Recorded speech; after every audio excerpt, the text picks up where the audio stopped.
soon. Now, Jacob, what are some maps that you're hoping to see here for Carnage Gaming to be able to take down UIU? It has to be a lot of those quick close quarters combat maps. So these maps do pop up. So one of the maps I do want to see is Forge, like we do. Pick number 1. It does have a lot of up top close quarter combat fights. Those middle fight, even when a big weapon is placed there, it's a lot of teamwork oriented. It sometimes gets with shotguns. Asylum being map number 2, I think that also works out for Carnage as well. You're already seeing how it kind of got played out a little bit between Rise and Elevate. Unfortunately, there was those lag outs and that drop shot that was placed down low, so it wasn't as normal as we expect, but those up top E fights were kind of all the same. So it's about making sure that you're ready for it at a moment's notice. Bunker being that last map, I can kind of see it playing very similar if a big weapon is placed, but if it does go at map number 3 and a big weapon is not placed, you almost got to think Carnage Gaming are going to be fighting for their lives. All right there. So Forge, Asylum, Bunker are going to be the 3 maps in which we're playing on. Now, we've seen UIU have a few struggles on Forge over these last few weeks. We'll see how they come out and play against Carnage Gaming, because it's not a team in which you can sleep on. And I know that Carnage Gaming are going to be overloading their numbers in the top control tower to get positioning on that highest portion of the map and get button control as well. I'm excited to see how this one is going to play out. I got UIU. Well, I'll tell you my prediction in a second, okay? Spoiler alert, I'm picking UIU. All right, I'm letting y'all know right now. But okay? I need to know why, though. That's yeah, I'll let you know why in just a bit. But, you know, I will say this is that Carnage Gaming, they got the sling power to win this one, all right? And, you know, I'm going to let you guys know the prediction. It's UIU, okay? Jacob, we'll get your prediction here in a second. And so Carnage Gaming, they got the sling power to take them out. But UIU, man, you know, they are legends of their own right. And they are one of the best teams that we have here in Gears Esports. They don't have the best record, but, you know, all 5 of these players, we know them so well. Such a quick shot, a quick reaction coming out from Kenny. Wasn't necessarily a reaction shot, but timing is right. TJ taking out Absence and Blaze. I want to talk about it. I think UIU, I know UIU is going to win this one, because when you look at Carnage and their history as a roster, one of their biggest weaknesses was being unable to close out these matches. Huge kills coming out from Powers, fighting in their own home mill, making sure they solidified triple cap domination, sounding off for a moment. Longest respawn timers of the game. TJ is going to shut that one down. He's going to run away, but as I was saying, unable to close out these games, and going up against a team like UIU, how fast they are, how aggressive they are, I think they're going to run into that same speed bump, that same roadblock of being unable to close out these games. So even though I do think the potential for Carnage Gaming to play UIU is close, I think UIU's experience overall is going to prove them better. All right, so me and Jacob, we're picking UIU to win this series, and that's a looks like, you know, we're pretty smart here based off that round number 1 initial from both these squads. And to let you guys know what the chat chose UIU as well.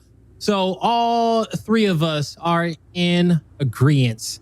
Now let's see if Carnage is going to make some fools out of us. All right, which, you know, I wouldn't be mad if they did, okay? Because we all gonna take that L together.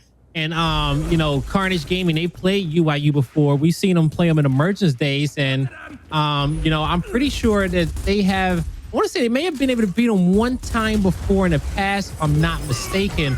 But it's all about what they can do here in the Pro League today. And TJ, he was ready for Absence this time around, able to get a clean back A, give his team a man advantage. And he's just going to be able to get button control. Oh, he needs to be careful. This Lexic, he misrolls, and TJ makes quick work of him. Brought his teammates time to get to the flank. They clean up the remaining member. But Carnage Gaming, they were smart to overextend and take UIU's home hill at A. So they got themselves a little base of operations towards the lower portion of the map. Gives themselves some time for all players to come off respawn. UIU, they didn't play for the trip cap domination. TJ may have gave up top button control up a little bit too soon. Now his team may have to play for a retake in a bit. This is 1 player down on top of the B hill. TJ goes down. A quick revive came out for Carnage. They've gotten 3 kills here in quick succession. Looking for the 4th, and they know where the last member is. There's going to be Powers. He's trying to get back to the spawn. He took a little bit of damage for that Lancer, but Carnage Gaming with the reversal here, quickly able to make UIU pay for it. Why was that, Jacob? How the hell did Carnage Gaming come back off respawn with such a vengeance? It's because of that extra bit of spawn shield. When you begin to get ahead of yourself, like that team UIU kind of just did, you begin to kind of forget those conditions. And it's surprising because I'm always using UIU as a perfect example of that, especially on a map like Forge, to where that power position down low, you see those 3 pillars right next to those home hills. That is what I call a power position, whether you're defending, whether you're holding. That is so crucial of a spot. And UIU kind of left out too many openings for Carnage Gaming to take advantage of. They didn't remember to go ahead, and like I said, there's moments where you go for the triple cap, go for another rounding slaying, or an aggressive setup. UIU did not make the right choice. Carnage Gaming just needed that split second, and they took full advantage. Yeah, the home hill player number 7, that was Feint. He made some great plays on overextension, and TJ gave up control tower too soon. His team needed that lantern, and they needed the call outs from up there in that height position as well for them to be able to close that one out. So TJ gets first blood once again. Now, UIU, button control up top. We see the Lancer fire coming down here on B-God. Still able to clean up the kill on explosive, but Kenny will prevent the B-Hill from getting decapped for now. Dyslex is going to take his opportunity in the 1v1 against TJ. Reinforcements come through. Kenny didn't get to TJ in time, but now he's going to have to make sure to not give up another kill to Carnage. He chooses to fully disengage from the tower, and he groups up with Powers right away to take a 2v1 down low at B to keep giving his team some map control, some heals. And that was a fantastic play out of him, because we see how quickly UIU makes rotations. They make moves. They say, okay, we lost the fight here. We know exactly what we need to do next to get back control over this map. He cleared the middle. His teammates picked up top on control tower. And now we got another 1v1 on the home hills, but this time it was UIU's home hill, and Shockwave keeping his team in the round. That's going to be big, because not only do they have around a 30-point lead, they're going to have the opportunity to extend it. And this big down on Kenny is going to allow them to keep their man advantage, staggering the deaths of the offense coming through from UIU. Praise is going to fall next as these respawn timers getting shorter and shorter. Staggering those deaths become an important part of your gameplay. Luckily for UIU, Powers is able to stop bleeding there, get his home hill back, and give his team a moment to get back into this one. And at the same time, simultaneously, Explosive was distracting 3 members of Carnage Gaming. That kind of allowed UIU to spawn up, at least 3 members to be exact, but TJ is going to go ahead and get taken down. Kenny's going to get it down on 1, but both of those players are going to die as well. So once again, I was about to say it's left up to Powers to clutch the round, but he's choosing not to spawn in. The UIU let this one go. And that's where I talk about right now, Blaze, when it comes to this map selection, it is all down to these close quarter combat fights. So I think there's going to become a point in time where UIU places that big weapon center line and forces some team play. Yeah, they're going to have to. They are having a great initial off the start, but Carnage, they're doing a good job in that second team fight. And I got to say that I think UIU's tower control is pretty weak up there. They're winning it, but they can't keep it, and they can't really get the maximum advantage of having that control tower. TJ will just he got caught out to start, left Kenny in a bad spot, but they still made great rotations in that round to kind of nullify that play specifically from Carnage, but ultimately in the grand scheme of things, it was not enough. So 2v2 fight up top, 2v2 fight mid-map. TJ versus Absence and Dyslexic. His teammate Kenny to his right. They're playing off their right hand to get the initial down.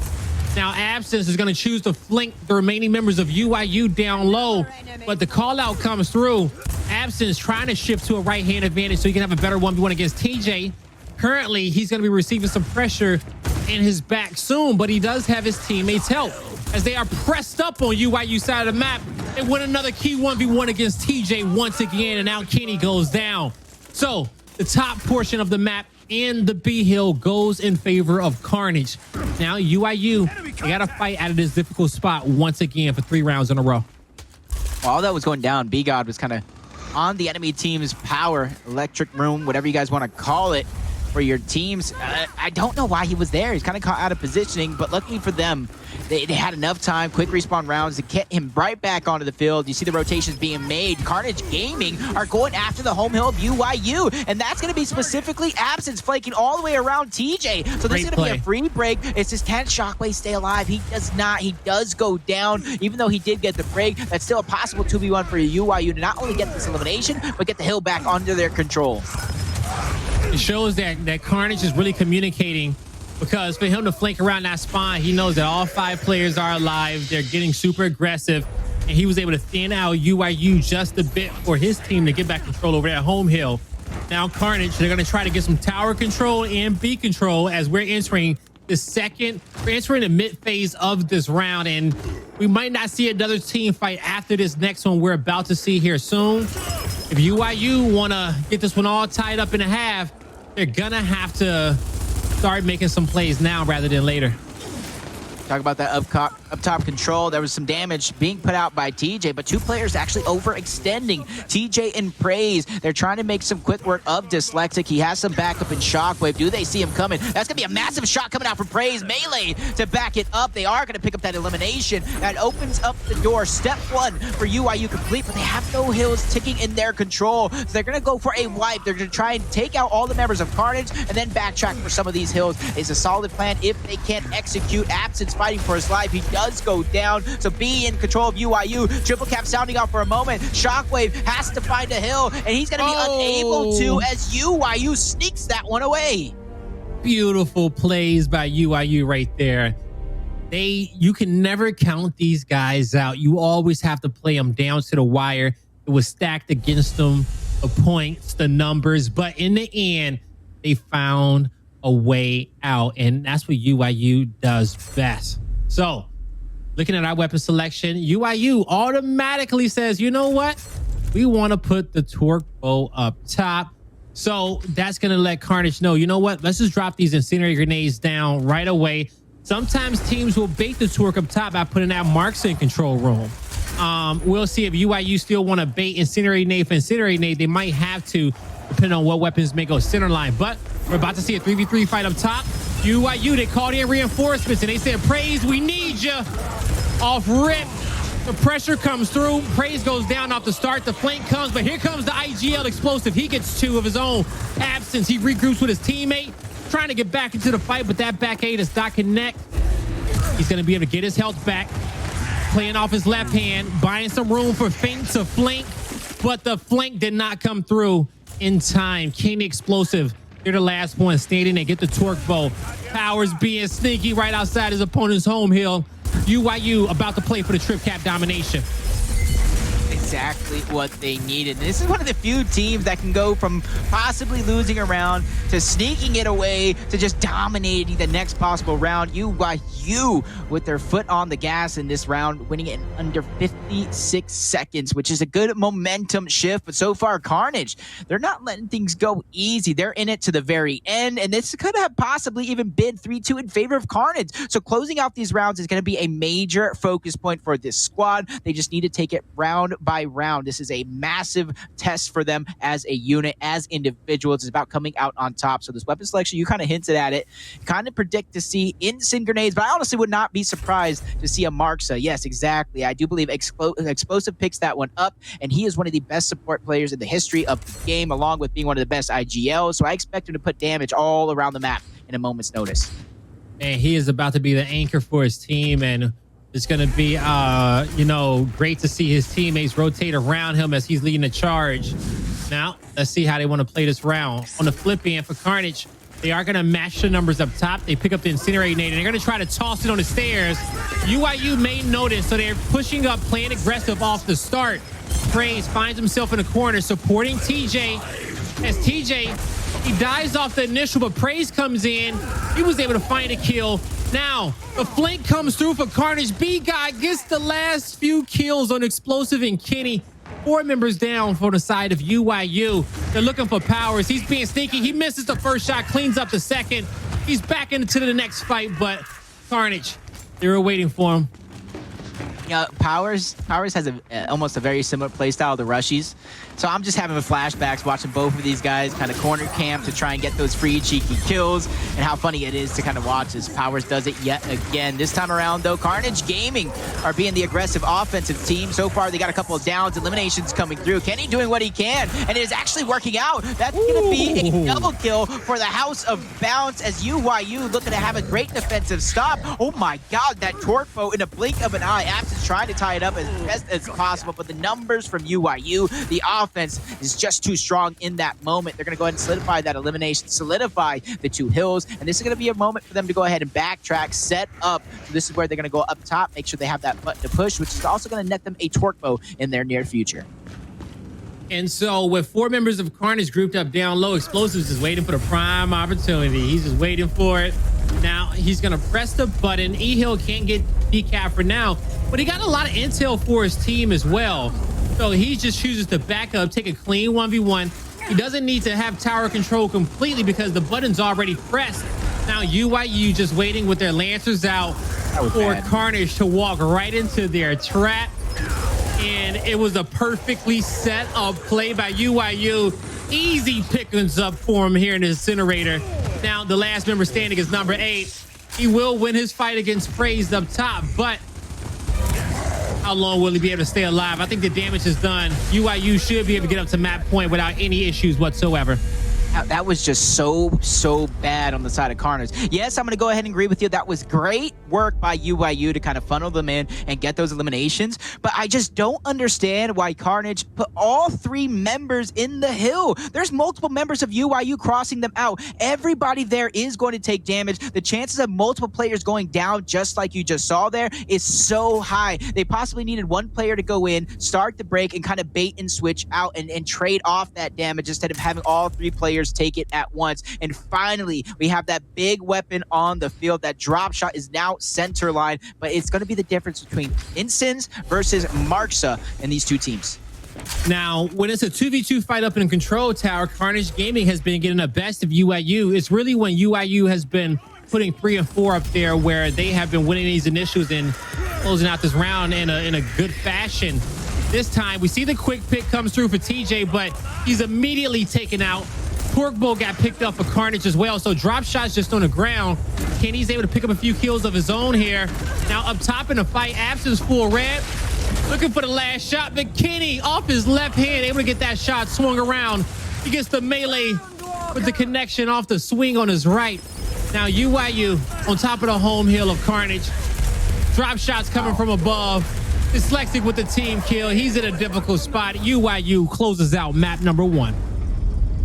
That is kind of the story of UYU. These matches are kind of close until UYU seems to chain things together round by round. The momentum starts to build, and then they're laughing, and then they're having fun. And that's one of the worst things you could have happen to you if you're going up against a UYU squad, a team that is just legitimately having fun playing Gears of War, because you see there's almost lights out when that happened, and Powers isn't missing a shot. He's making sneaky play. He's making big plays, and that's exactly what this team needed. And I'll go ahead and talk about what I talked about before, having that side IGL. You have Explosive, one of the best IGLs in the game, and then Kenny kind of driving, backseat driving, making sure he doesn't steer into a wall. All right there. You know, Carnage Gaming, great effort from them. It was a lot of close rounds in that series, but ultimately UYU just had the better game plan. Now, you know, watching this one early on, the 2v2 fight in Control Tower, Carnage, they were getting the best of TJ. You know, off the start. I'll say this. TJ was winning the initials, right? He won the first 3 initials in that round, but it was the setup at that point. It was when a map slowed down and Carnage played for retake. They did a good job breaking up UYU's setup. But based off of how this map is kind of laid out, even if you win that fight up top in Control Tower, you know, the map can be won on the lower portions of it. You know, we saw a lot of big rotations, big plays happening at that B hill center line, quick rotations to the home hill for the trip cap domination, and even some early trip cap dominations in the second half there. So Carnage, they fall hard, but like I said, UYU, they had the better game plan. Just overall, just more experience. You see it in these big moments to where UIU's losing some rounds, losing some battles, but they're still composed as a team. You still see them working together, 5-man unit, win as a team, lose as a team. On the side of Carnage, they were working together. It was showing up pretty well, especially as they had that lead at one point.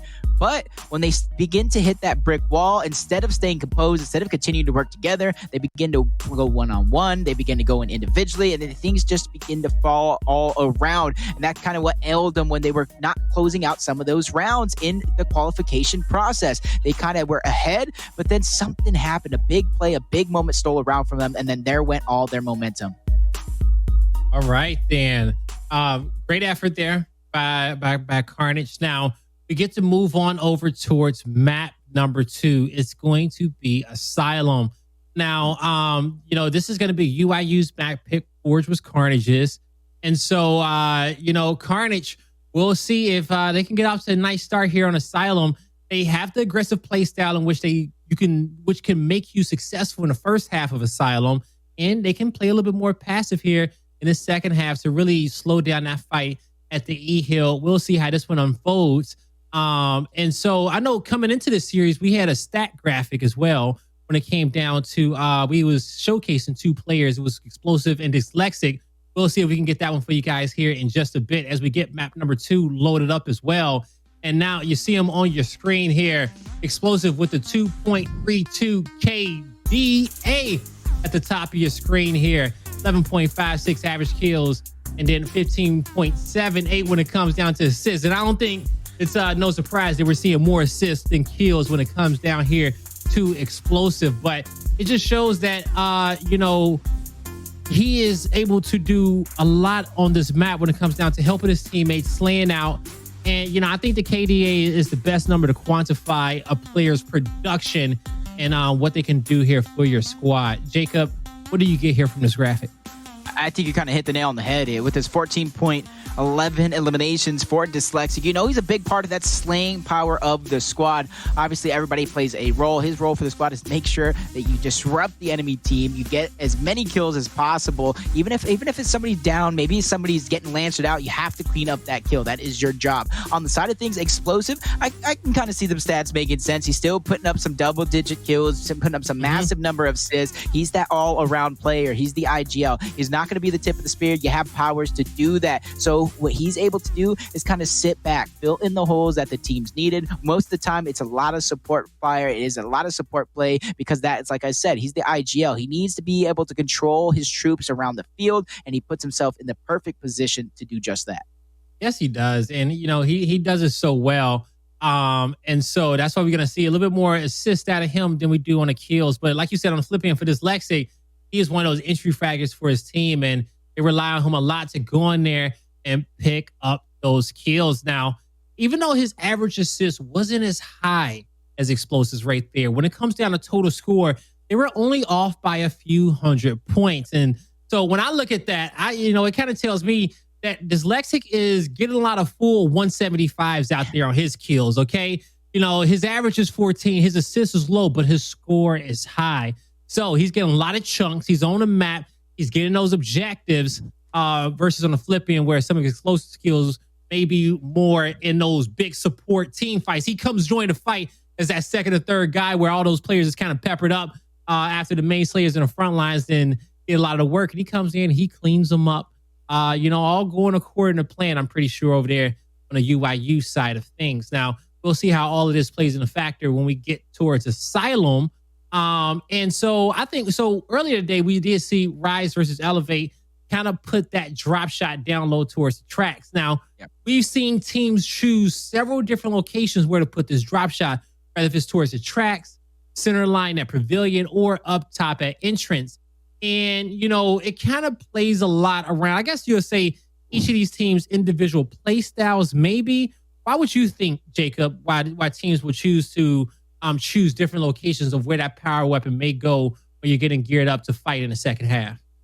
So I'm going to start with what I think is the number 2 thing. It's kind of like what you said. Play style, teamwork, how you want to play the map, because sometimes you might not have that aggressive play style, so you don't want to necessarily just throw it up top to where there's one way in, one way out. Putting it down middle is kind of like the number 2 spot. A lot of teams have some familiarity, but if you want to throw a curveball at people, you throw it down towards tracks. It creates that open field. There's a third middle passageway to kind of get in and out of tracks, so it's not just one way in, one way out. So there's a lot of versatility that you're able to do. And then on the second half, where a lot of teams are focused on focused on playing that street, you still have to have in the back of your mind that drop shot will be up on the other side of the map. So it's an extra element of play, an extra thing that you have to worry about instead of just fighting for drop shot. You have to prepare for the drop shot, rotate around, and then on top of that, you have to make sure no one is sneaking around, because if you don't have control of it, somebody could be sneaking there, hiding around the corner, like you saw Powers do a couple of times. There goes an easy elimination. The advantage has been given up at that point.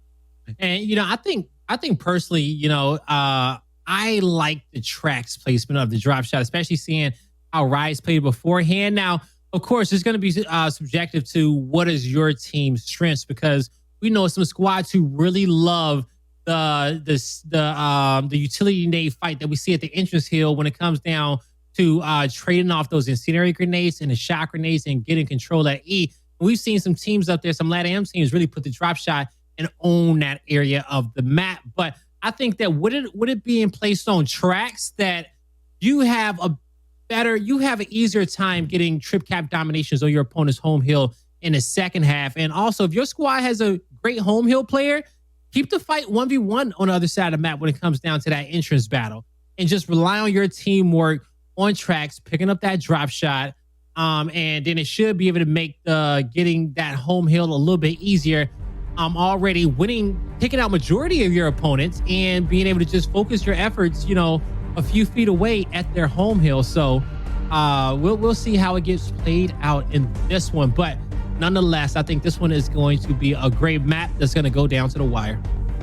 And now it's going to be up to Carnage here to really step up. I said it, in their own way, both these teams had something major to prove, not only to themselves, but to Gears Esports, to every one of their fans. This is going to be an opening moment. This is exactly not what I expected to see. Praise playing aggressive from the start, pushing all the way back into spot, but B-God rises to the occasion, takes out Praise, and now they're forcing Kenny back. And I like what they're doing with this long respawn timers. They're making sure to solidify the elimination. Unfortunately for Feint, he gets caught out by not only Kenny, but Explosive, biting off a little bit more than he can chew. Triple Cap actually sounding off for a moment for Carnage. Multiple players playing aggressive. UIU on towards that neutral is going to buy their team some time here. All right, just a bit of time. Now, UIU was able to get this B hill, but Kenny is pressing forward in a 1v2. Explosive left him mid-map so he can go kind of Lancer support for the squad, but Kenny got caught out now. The B hill may momentarily change ownership over here towards Carnage Gaming. They got to be able to take Explosive out of this position first. They're going to get a little help from their teammate Dyslexic mid-map, and he's going to continue to put pressure on his opponent, trying to bring back UIU towards this side of the map. He's able to find another kill and get some support fire on the players in the back. That was Powers, who still manages to find a kill before he went down, and I think that's a win for him in my book. Be able to take one to the grave there. Now on a flip end, UIU, they did decap Carnage's home hill. That brought them enough time to get back into this round. And I think we're about to enter the last team fight here of the first round of the first half. I like Kenny's positioning right here. And notice how he took out that flash. He thought twice, because if he would have thrown that flash in that moment, there was no teammates ready to make a push. Nobody would have followed up on it. It would have just been a simple waste of flash. Now he's going to wait for this moment. Still doesn't make good use of it, but his team is there to back him up. That's the important part that I wanted to point out. The reinforcements for UIU, the Wolfpack scenario, and Kenny honestly keeping his head on a swivel, not letting anybody sneak by, and that's what you got to do. Double Train's going to create an opportunity for Carnage Gaming, especially with big eliminations like that. That's going to be two from B-God and Dyslexic. Kenny's going to go down next. Carnage Gaming are now have an opportunity to put the nail in the coffin for this round. Long respawn timers. UIU is going to buy some time here. They were in a good position. Powers makes some big plays mid-map. We see Praise overextending towards his opponent's home hill. This UIU can definitely win this one.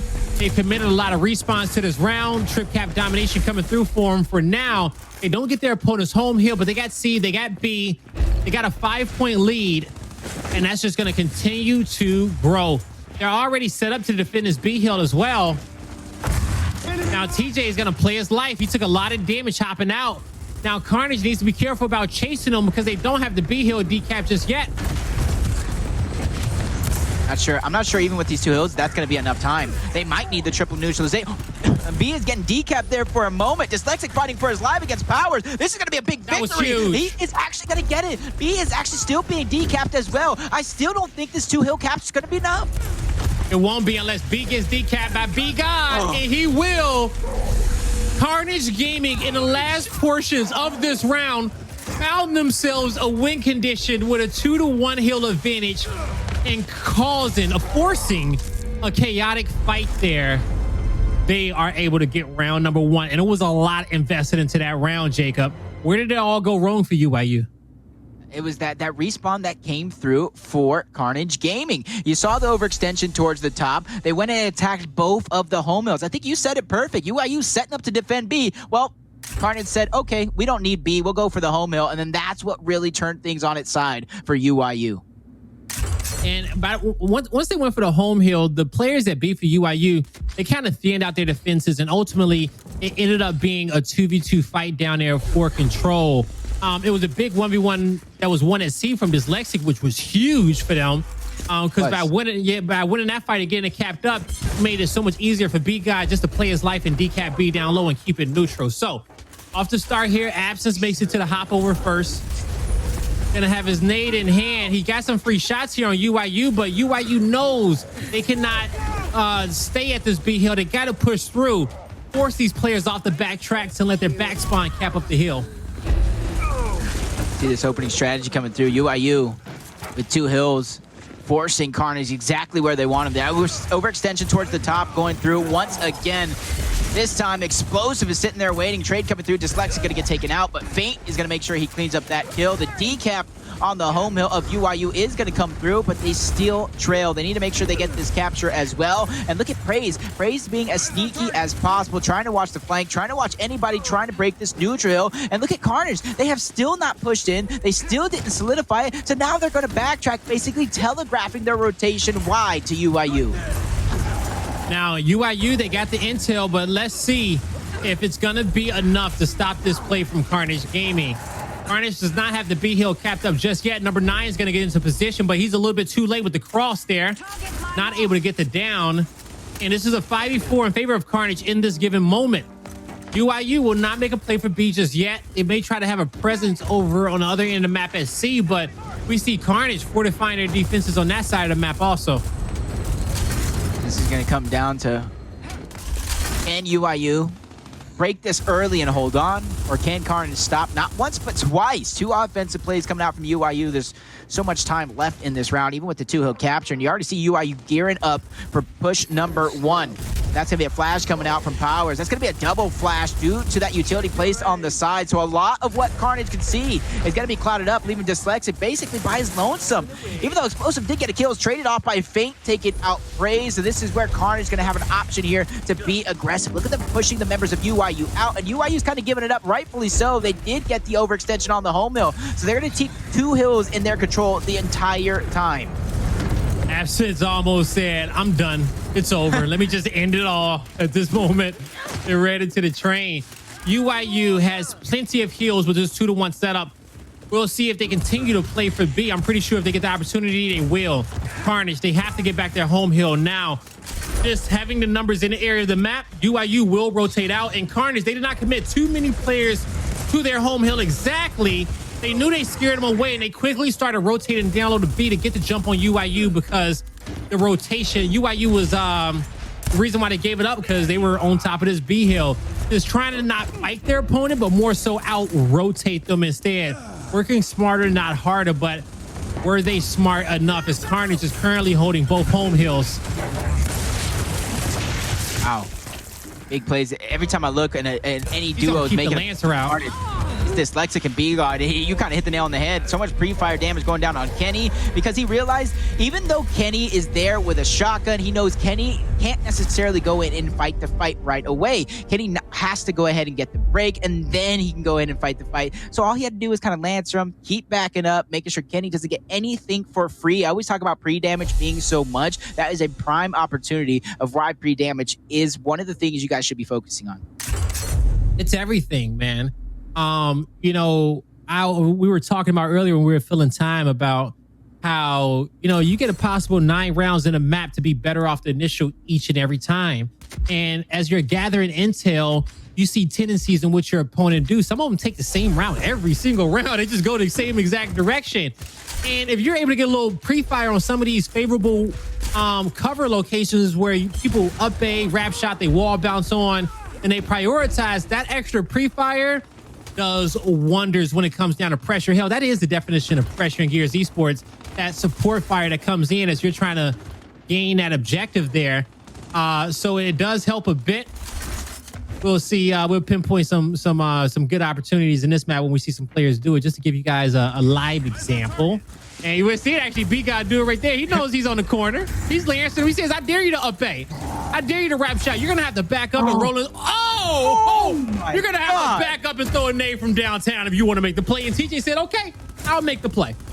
That's intuition. That's not something you can line up. That's something you either throw it, you practice it maybe a few times, the distance, but that was as if watching Kobe hitting a game-winning shot. So hopefully UIU can begin to piece up these rounds and close it out. He's been getting intel every round, and his intuition gets stronger. So that's him just making sure he's locked in and figuring out where are the chinks in his opponent's armor at off the initials. So once the dust is settled, UIU holding the 2-1 hill advantage.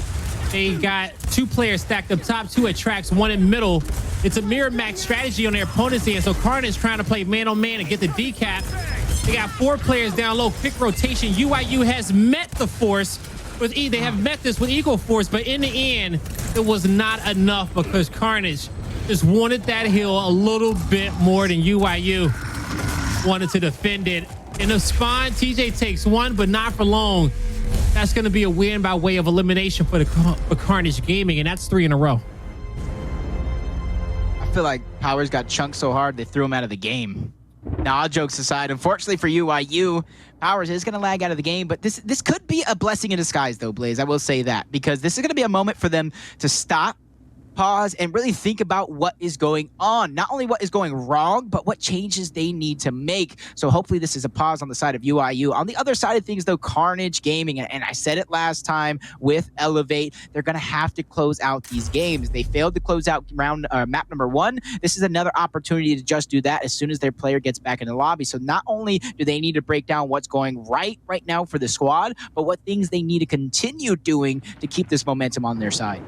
I agree with you. I think Carnage has they've done a good job matching UIU off the start of this map down low in the initial, and they've done even better actually at the mid-round rotations, finding the win condition that they need, finding the right heals that they need, because it's easy to go because even though you need to get your opponent's home heal or your neutral heal if you're down by some points and they holding a 2-1 heal setup, there's always one heal that's a little bit easier to get than the other one.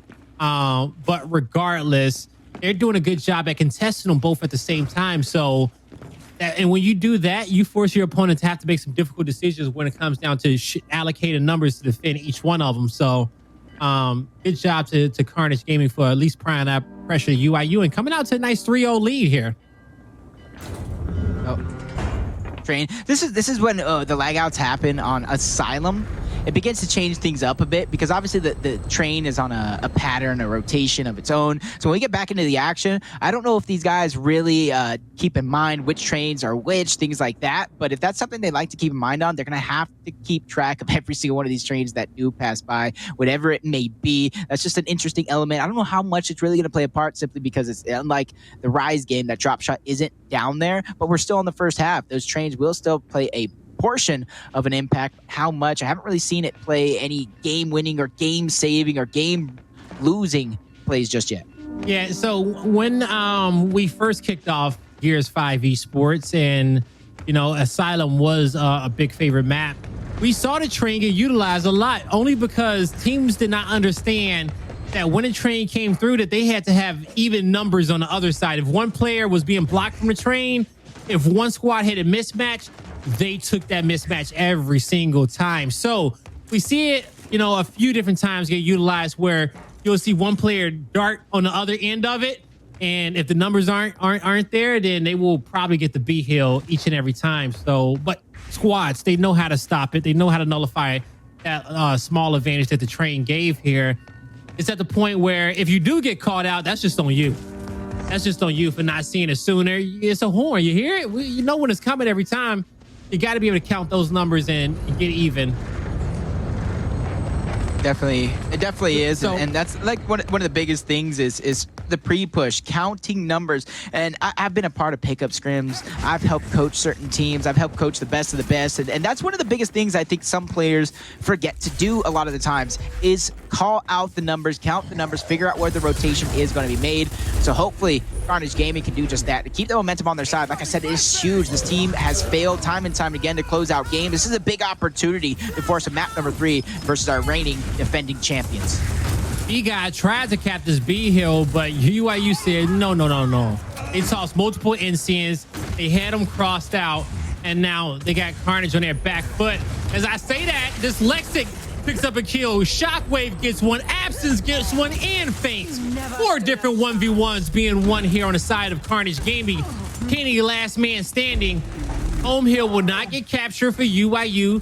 This is the highest respawn rounds that we have here in the first half. So Carnage takes what they got, and they'll choose map control and a 2-to-1 hill setup rather than a trip gap domination in this given moment. Yep. Not sometimes. I think majority of the time, map control and 2 hills is pretty big. You don't want to squander the raid by getting too greedy. Kenny trying to make a play a little bit by himself, though. He did get taken out, and there comes the solidified B push coming through. They're taking out multiple members of UIU. Powers is going to go ahead and fall on the other side of the map as well. So if Carnage Gaming want to continue to put this pressure, they can. They just need to be careful. These are short respawn rounds. The players that they just eliminated are going to be back with a vengeance as Praise picks up that kill on Fate. So it's going to be up to UIU here to make this push. They have the man advantage here to make it happen. They have a little bit of coming back to do, but it's not wild. It's not out of reach just yet. If Carnage could have slowed down that last team fight just a bit, they would have got Dyslexic in position to possibly get that hill cap. But now UIU, they're fighting back. They have B, but they're trapped in a 2v4 situation. 2 players, that's 8 and 7, explosive and powers. A little bit too aggressive there on that side of the map. Now you got Carnage Gaming. They should get this home hill for free. They'll be able to rotate down low towards the bottom portion of the map. You see Kenny on the flank. He picks up 1. He'll be able to group up with his teammate here. Now, UIU does not have the lead in this round just yet. They got plenty of response to use. Powers is on his last life now. UIU, we need to see a classic UIU-like play where they slow this game down and they find themselves a win condition here in the late game. I just don't think Carnage is going to let this game slow down. They're playing super aggressive. They're making sure UIU pays for every wrong move they make. TJ goes in for a break, and he instantly goes down for it. Dyslexic pushing in, wasting no time. They talk about the other side of the map. The hill is being broken. They realize this capture on B is basically their round victory. They're going to be on map point as well, forcing a map number 3, and that's going to be big. Great defensive hold there from UIU, because even though Carnage had numbers, the Lancers of Explosive and Powers was able to hold them back. Sometimes Explosive can be like 2 players when he brings out that Lancer. Now, Cog team wins off the B hill. UIU is giving everything they got, and they have Carnage exactly where they want him if they can get the kills. But Carnage is fighting their way out of this one. All 4 members, they find a frag, and they're able to lock in the B hill. Not much that UIU can do in the final portions of this round, Jacob. And we're going to see Carnage get off to a 4-0 lead. Wow. If you had told me this is exactly what I've been watching when this match did come about, I would have called you a liar, Blaze. I would have said, put your money where your mouth is. I definitely would have made a bet against you. But nope, this is real life. You guys are not dreaming. You can pinch yourself just to go ahead and check. If you're UIU, this is probably a nightmare, though, that you want to wake up from. So it's going to come down to these last weapon placements from UIU. This is your possible last weapon placement of the game. You want to keep it as standard as possible. You have all the potential in the world to come back, but a 4-0 deficit. I don't think the UIU has been in this position very often, especially with TJ Force, the newest pickup on their team. All right, let's see if UIU can come back in the second half, because Gears Esports is a tale of 2 halves, as Ryan loves to say. Now, gameplay is gonna be a little bit different here with the neutral hill up top. We saw Absence try to cap it up through the smokes, but Powers was able to go in there and pick them off with ease. Multiple nades down on each side of the map and kills being acquired. UIU with a little man advantage for now, but Powers will get cleaned up, maybe. Trip cap domination was being threatened for a second. Powers may choose to just climb back out there and cap it. He will have to end his own life. Well, he didn't end his own life. He ran out of health there. But the trip cap domination did not come through for either team. UIU, they played for it. They tried it. Now they're going to have to come off respawn and contest E. And it's going to be a hard hill to contest because Carnage, man, look at this setup, Jacob. They're going to be pushing through now as well. Even got players pushing through from the lower 2 lanes. They're looking for a quick trip cap domination. But number 5, he's going to let Zero get behind him, and E should get decapped. Definitely should. F is actually being captured as well. Carnage Gaming wanting to put this map in the books. Coming down to the wire. Big play from Powers. Unfortunately, that's where it stops. Triple cap domination is going to continue. 5-0, Blaze. UIU get absolutely destroyed. Quick map here for Carnage Gaming. And they make a statement. They say, yeah, we didn't win on our map 4s, but we got you here on Asylum. And we're going to go towards Carnage's map pick in the end for map number 3. Whew, what a series here, folks. Carnage Gaming, they're not out of it just yet. Don't go anywhere. When we come back, we got an exciting bunker coming up. It's Carnage Gaming versus UIU.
Ladies and gentlemen, welcome back to the Gears Pro League. We just got done watching a damn near masterclass of Asylum here from Carnage Gaming. A 5-0 UIU, which is no easy feat to be able to force us to get to a map number 3.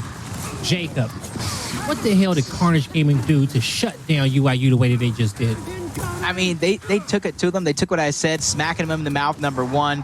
building that momentum, forcing those shoddy fights. Like I said in the beginning, when it comes down to the map cycle, you have to fight those close quarter combat fights, and Carnage Gaming did not give anything other than close quarter combat fights. You didn't really see too many setups with Lancers. Even with that up top fight where you see a lot of push and pull towards that E Street, we didn't even make it there. It was so dominated in that first half. There was no answer backs from UIU. They couldn't convincingly pair things together. And through the top side of the map, time and time again, players like Dyslexic, players like BGod were attacking their home hill, while the strategy from UIU seemed to be normal. Go for your home hill, go for the neutral, and play from there. And that on the side of Carnage Gaming, they kind of did whatever hill they exactly wanted to. If they wanted B, they took B. If they wanted your home hill, they were on your home hill. And to me, that's exactly what you got to do. You got to play your game, as dumb as that sounds, and really not falter from what you guys practice in scrims. It was a great strategy here for Carnage, right? And what their game is, that aggressive Latium playstyle, it works out for them very well, because what we've seen in the past when it comes down to teams playing against UIU, they'll come out, win the initial. They'll be like, oh my God, thank God we won initial. Slow down, set up, wait for them on the next team fight. And Carnage is like, no, we're going to keep pressing you. We're going to keep rotating. We're going to keep fighting. They never slowed it down because they knew that they could not give them time to think. And ultimately, their game was exactly what they needed to be able to win that map in a fashion which they did. They're an aggressive team. And UIU sometimes have troubles against these aggressive squads like them. Now, let's see if Carnage got what it takes to give these juggernauts here on the left side of your screen another loss. Not going to be easy, though. Bunker, it's a tough map, and UIU knows how to play this one. They definitely do. So this is where it's going to be the test. That you can play this map a few different ways, but Carnage Gaming has their aggressive play style, and Absence was already baited out. UIU setting up for a perfect cross, and it's already working out from you. You already see the rotation, wasting no time. Explosive goes from high ground to low ground, knowing they need to solidify this neutral with that man advantage. And unfortunately for them, Praise to get taken out. So it's about trades going down off this initial, but it is UIU who get the first neutral capture, which leads them to a couple of point leads. All right, so Dyslexic here getting pressed by two UIU members up in the underpass. He's gonna have a teammate with him, but they were not able to get enough damage out in time. UIU backs up a little bit towards their spawn. Now they got enough players to come back out and retake and do in a second. They got to possibly get some bunker control, or they need that extra guy to push on the platform, and that's what they had just now. So using their numbers to quickly force back Carnage. Now Carnage did bring a third guy on the flank. It was faint. The question is, will he be able to make a big difference? He did make a difference with the kill he picked up. He just found another as well. He's able to take down Praise, and Shockwave gets to clean up. Kenny, he's the last one standing. They know exactly where he is. But does Carnage want to play for the trip cap domination? Can they get to the C hill in time? They got enough time to at least get there, get to the front door, knock on it, ring the doorbell, let UIU know that they're around this area, so it can slow UIU down and give Carnage some extra time here. But Carnage knows that it's a little bit too little, too late. So they slowly back up. They don't back up fully to the 50-yard line. They back up towards their opponent's 30, then the 35, then the 40, forcing UIU to have to fight for every inch to get up this hill, and they're making it difficult for them. Slowly suffocating them out, not giving them a moment to breathe. This is map number 3. No, you guys are not being tricked. This is a treat for you guys wanting to see the underdogs be successful. Carnage Gaming doing everything right. Oh my God, Shockwave taking out Powers, and that is going to be a massive trade coming through, because that is on UIU's side of the map. That was huge. Now, UIU, they're stuck in their tower. They got the B hill, so they're still collecting points, but Carnage forcing this fight on their side of the map. UIU really haven't been able to leave the halfway point. The final member of Carnage will die on top of the home hill, and Carnage had a few respawns to give, but because that fight was so chaotic, was it enough? UIU knows that they don't have their home hill yet. They're gonna get it, but this is gonna be a 4v3 fight on the hill.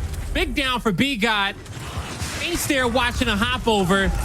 These are game-winning chunks coming out here for CG. They lock in round number 1. It's gonna be big. This team is continuing their momentum.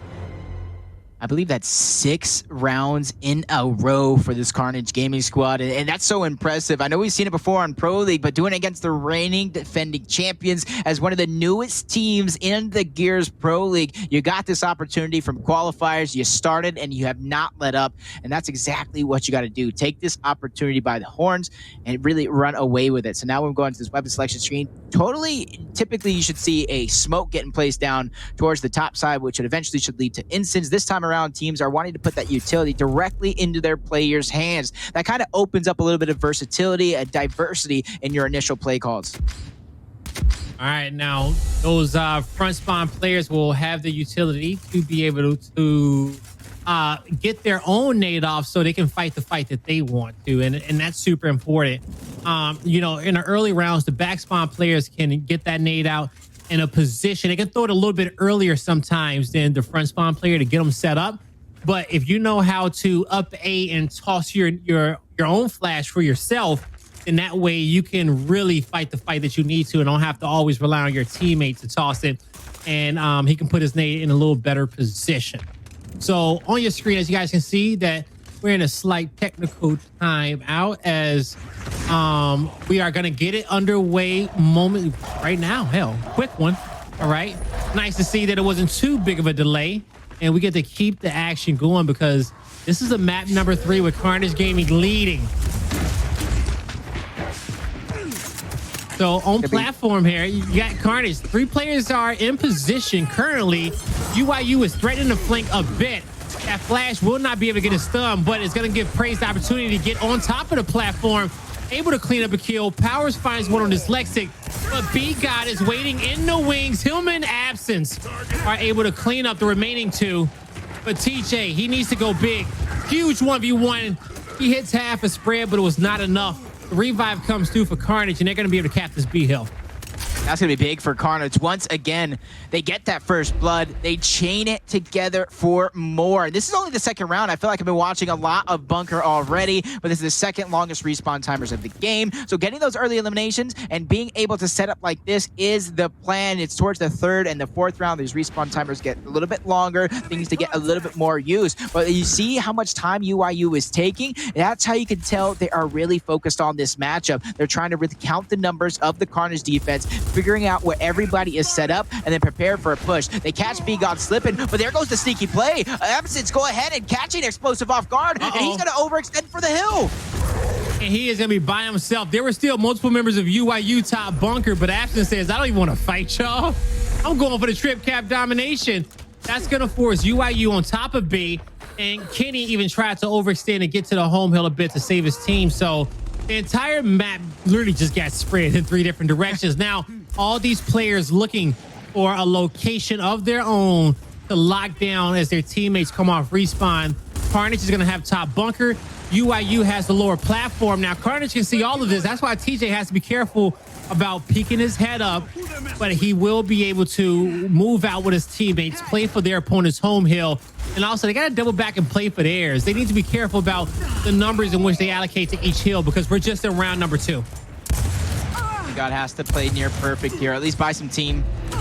2 members are coming off a respawn. He's doing actually a great job, Blaze, buying some time, but triple cap domination sounding off around him. TJ go ahead and escapes, or at least tries to, hopping over the cover. He's still trying to help Praise, but he gets taken out. Praise does too. Powers with a huge play towards the back line. They need this. Double kills being captured for UIU. Points being netted up, but Powers is going to be shut down. Kenny and Explosive going to be the last members of Live, but the damage has been done. Actually, no. The win condition plays, it's still for Carnage. Yeah, UIU just spawned in. All of them, all 3 just came in. They felt like they could win it. But I don't know if that was the right call because they needed to at least keep B. That player needed to get there in time, but only 10 points needed.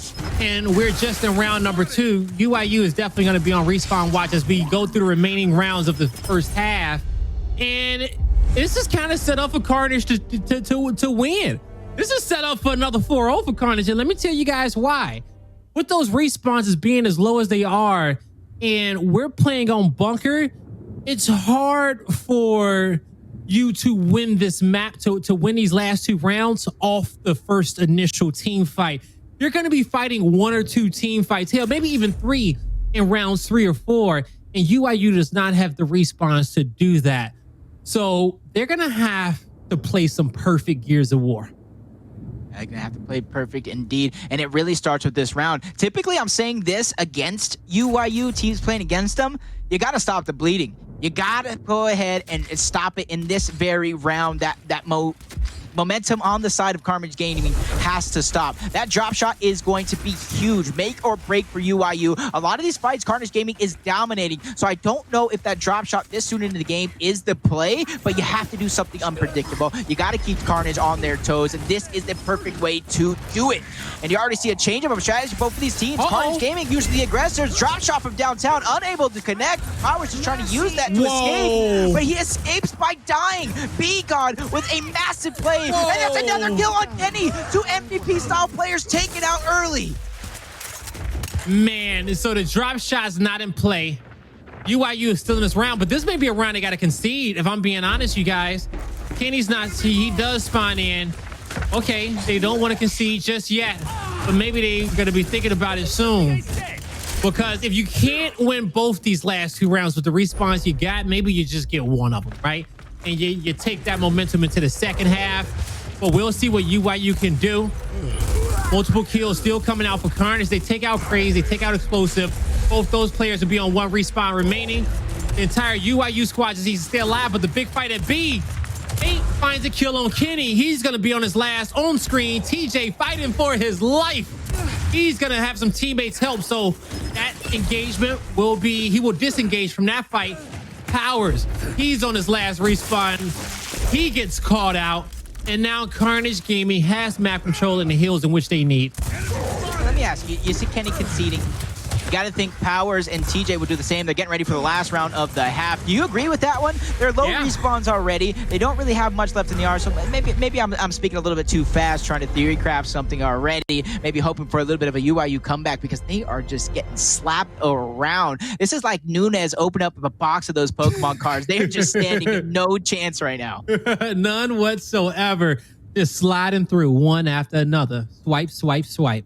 Now, when your theory crafting was right, Jacob. They needed to concede. They needed to concede a 1-team fight a little bit earlier because they just gotta, on this map, when you're on that low of respawns after round 2, you just gotta hope that you could get one of these last 2 rounds, okay? Because you probably don't have the opportunity to get both at this high level of gameplay. Now, they were right with putting the drop shot down because you need that firepower to be able to slow down your opponent. You need a weapon that can just scare them down a bit, because your respawns aren't scary enough.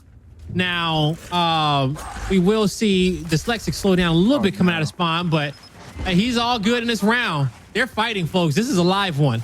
And drop shots in play. Yeah, I did as well. But he just had to change the sensitivity or something. Maybe something light.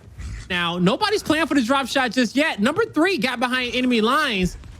That's going to be TJ. Wow. He's able to get it down on Dyslexic. So UIU with a different strategy to start, a more passive strategy this time around.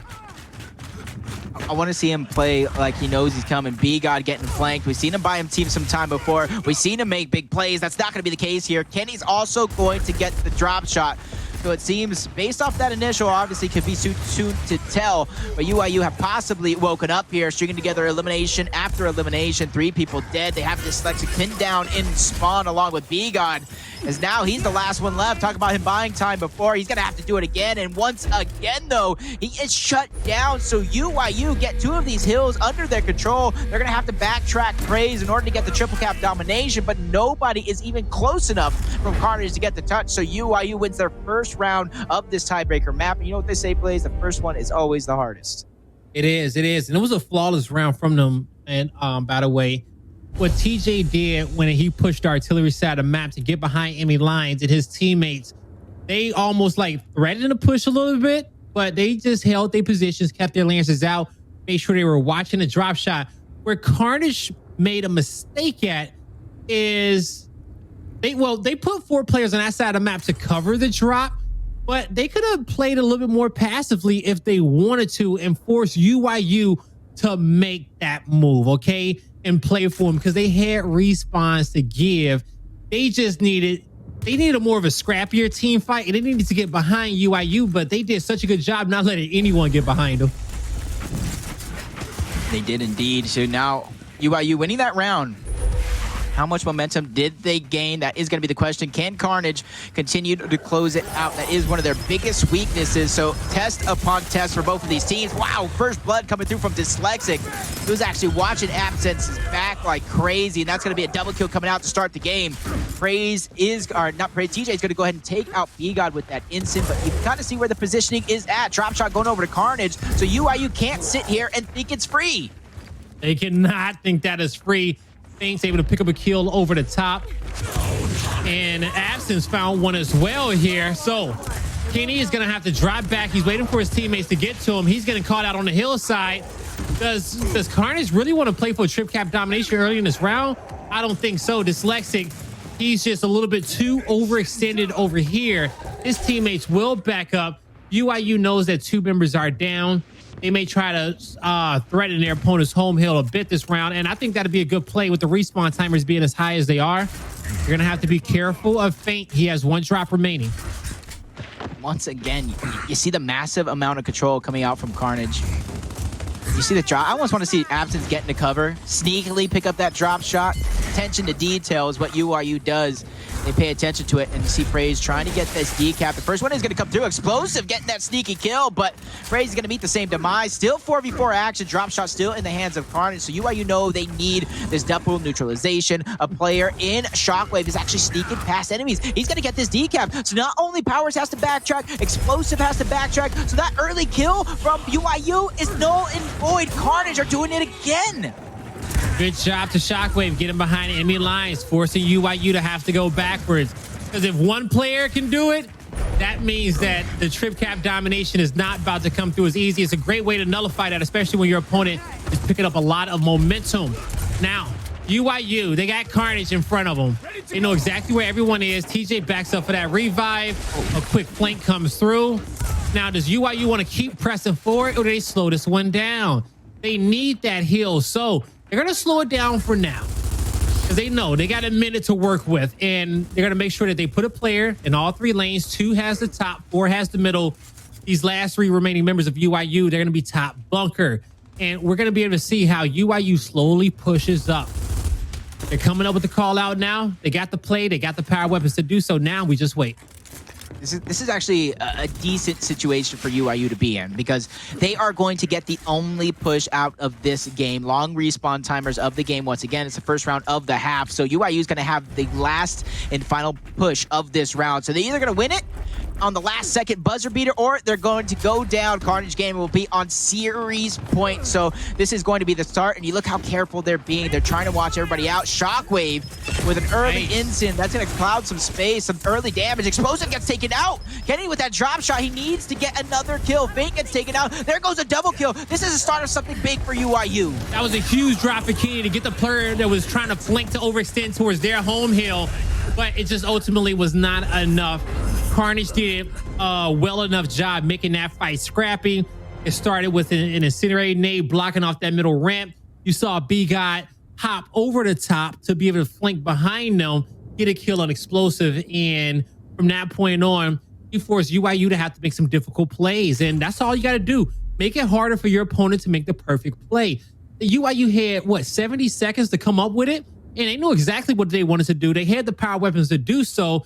That is not a situation where you want to turn on your home hill. I don't care what the hell you and your team is talking about. You have to find a way to get behind them, to not make it that easy.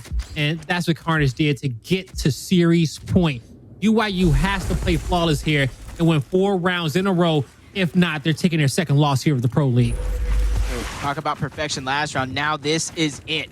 Perfect or nothing for UIU. Very similar strategies coming out from what we've seen so far. Everybody getting stunned in towards the center. First blood's going to matter. Absent's going to be able to get it. TJ, though, wasting no time to tie it up. UIU take that advantage away with 2 quick kills coming out from Praise and TJ. And I like what they're doing. They're not wasting any time here. They know these eliminations are so important. Explosive going to take out Faint, but Shockwave, he is going ahead and overextending. I do think they saw him. They spotted him out, even crossed him a little bit, so he's going to have to escape.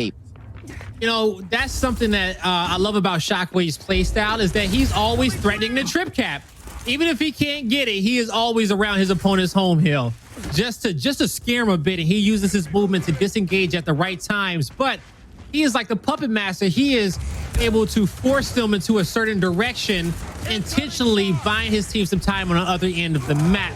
It's one of the main reasons why his team has such a lead in which they do now. UIU, they have top bunker control, and they got the 2-to-1 hill set up. And it looks like they may slow it down just a bit here. TJ has the drop shot in hand. Not sure if he has any more left. That's going to be number 3. He's watching top bunker. Carnage on the other end. They are looking at UIU's home hill. They're probably going to wait for this drop shot to shoot before they make a play. I was about to say, I want to see him take. Oh my God, that was perfect by B-God. And he missed the drop shot. Talk about perfect. I was hoping UIU would play it, but it's B-God again. He's making play after play. And he gets another down plays. He wants this win more than anything. Vamos, Carnage Gaming, as they are able to pick up those 3 kills. Hell, Vamos B-God in particular. That was able to get Carnage Gaming map control. It looked like they wanted to end it there for a second. They slowed down. They says, no, not yet. Let's not beat ourselves. We made a fantastic play. Keep applying pressure. And he's going to pick up that kill on B-God. Why you need to start chaining it together. You don't have any time left to waste. Power saved the game once, getting another kill, trying to make the big plays happen. Gets flanked out, though. Luckily for him, he did get a kill. UIU does have 2 hills under their control, but quick rotations coming through from both Dyslexic and Absence. But this is where they split up. And Dyslexic going all by himself. I don't know if the communication came out. Explosive has an opportunity to really take advantage of the 1v1 situation here, but that goes the cutback on the other side of things. A 2v3 turned into a 3v3. UIU, do they see it coming? I don't know if they do. Number 7 is Shockwave. He's doing a good job not being in his opponent's sight lines. The drop was acquired. The first one doesn't hit, but there's an active loaded up in the chamber to go over the top, and it connects with Explosive there. He's going to be on 2 respawns remaining. Absence, though, he got it down, couldn't win the 3rd fight. Shockwave is going to test his odds at winning the 1v2, but maybe that was not the play for him in a round where it looked like Carnage Gaming was going to be able to close out this series. UIU, they fought back, avoiding death. Now they need 3 more rounds. They definitely have to go ahead and chain this one together. Talk about perfection. Round number 1, that's simply not going to be enough. You're going to need to go ahead and make some bigger plays here, but it does start there. So now we'll go to the weapon selection screen. They're a weapon placement behind due to that drop shot, but now it's that utility directly into their hands. So UIU is hoping their utility strategy for both the flashes, possibly smokes directly into their players' hands, along with that instant topside, is just enough to overpower the shock utility and the instant utility of Carnage Game. I think UIU is in a good spot when it comes down to weapon placement. The shock is pretty powerful, but those 2 extra flash grenades in a difficult moment can be useful, especially for one of these players on UIU. But everyone has nades, so they don't have to get it off the start. Powers gets the kill on Absence off the start. Kenny gets drop shot. TJ makes great use of that incendiary nade, and now Explosive takes down B-Gods, putting out the flame there. Now it's just Dyslexic. He's going to be the last one left, trying to stay alive, trying to see if he can take one to the grave. He cannot. UIU will win this round by way of elimination. Now they need 2 more.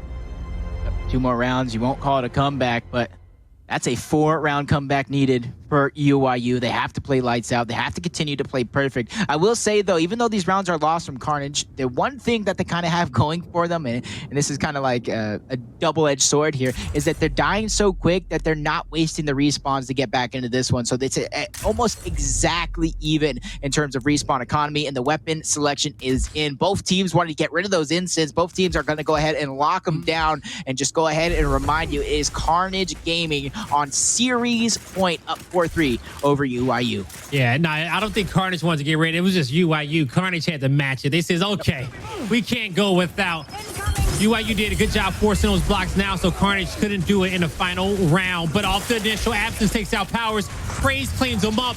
Explosive joins the fight, and Shockwave kills being traded off back and forth, but Kenny is the last one left alive in a 1v1 versus Dyslexic.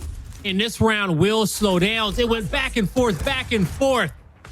Now, Dyslexic chooses to take the 1v1 and get the drop shot out of play. and he takes he takes the game into his own hands. Now, if he can get this E-Hill cap and put himself in a corner, Carnage Gaming officially has map control. They're the defensive team. UIU has to push them.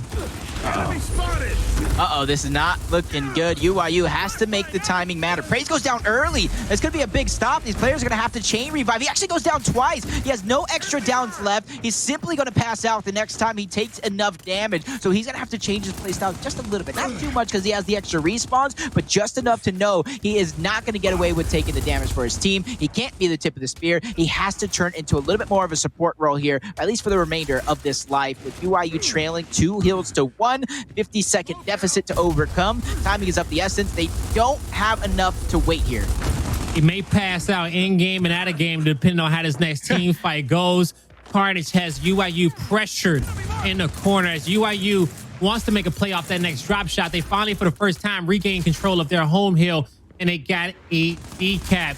UIU knows they're going to have to find another hill soon, but what utility do they have to make it work? This is where those other 2 flash grenades come in handy that you got down on the map.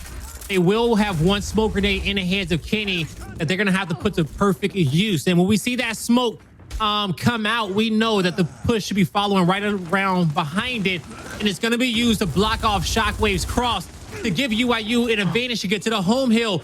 Great pressure there by Kenny to get Absence down as he was retreating away.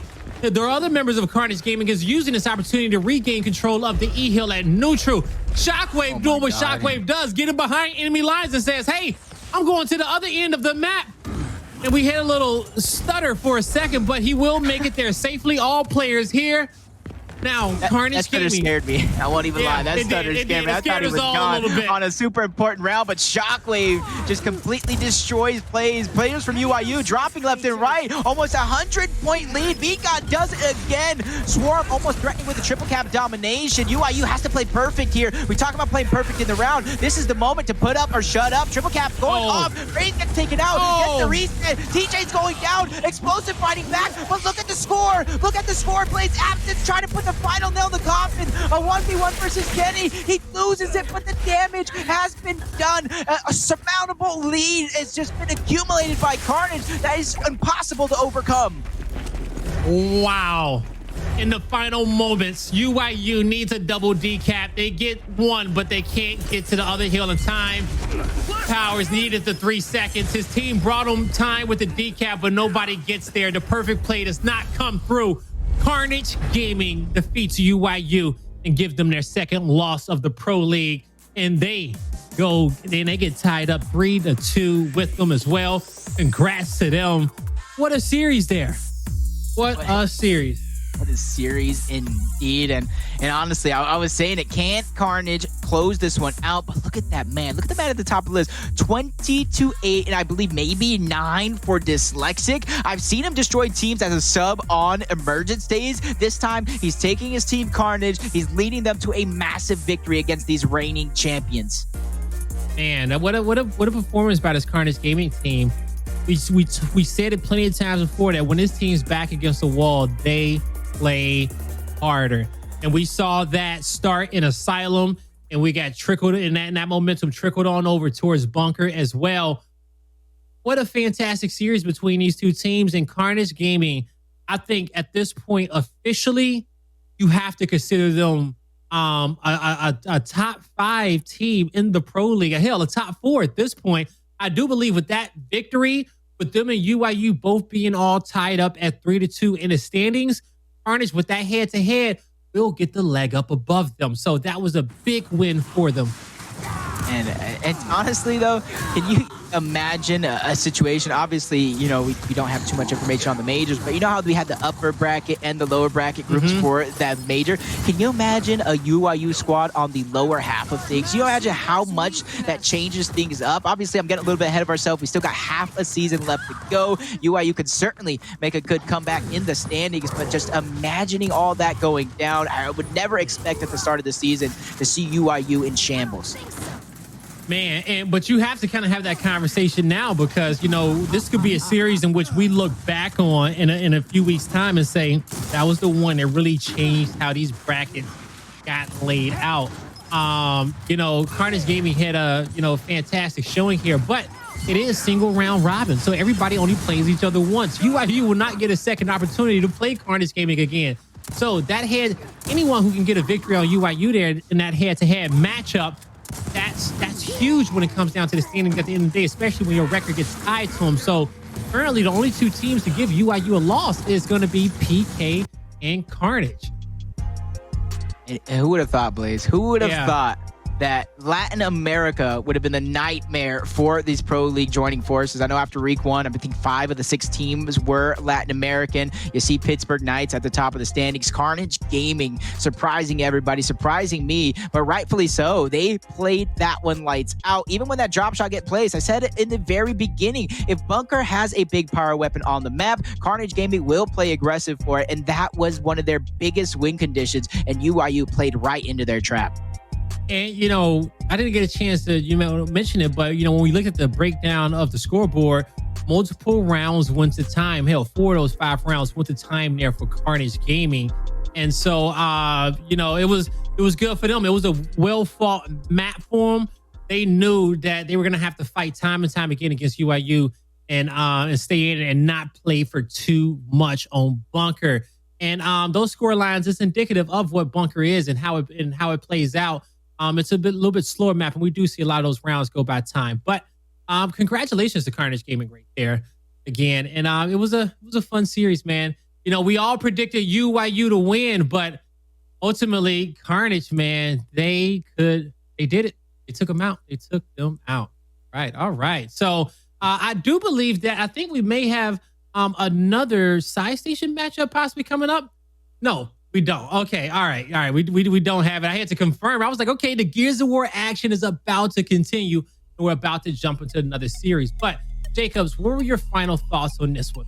UIU, and we've been saying it since this roster change, they don't have to necessarily replace Mental, have somebody to fill his shoes. They just need to figure out their play style without him. And you can see by a big loss like that, and I say it's a big loss because in the fashion that they lost, a 5-0, I do believe, map number 1, a pretty dominating map number 3 in favor of Carnage Gaming. I say map number 2 and 3 in favor of Carnage Gaming. So they're really going to have to rethink it, because going into this week, going into this season, if you would have told me UIU would lose to a Carnage Gaming squad and kind of that brought together towards the beginning of the season, I would have called you a liar. I would have said it's impossible, especially the way they were playing open and that last Emergence days. But now we're here. We talk about any given Tuesday. UIU has just been upset. The standings are now up in a haywire. I don't even